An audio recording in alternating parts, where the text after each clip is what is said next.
Hi, today for the OnePlus 11 and I'll show you how to change screen recorder quality settings on this device.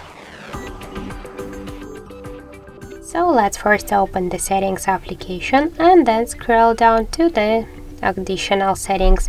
Then tap the screen recording and you'll see here the definition section.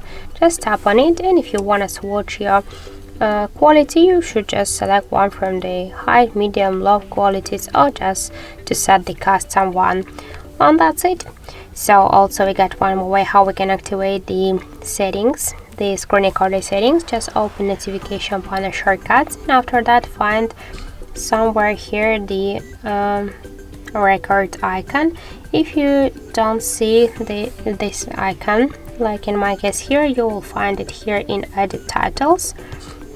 So just let's first hold for a while the screen recording icon, and after that we can see that the screen recording settings just successfully they are opened. So by the same way you can change the quality of your screen recordings.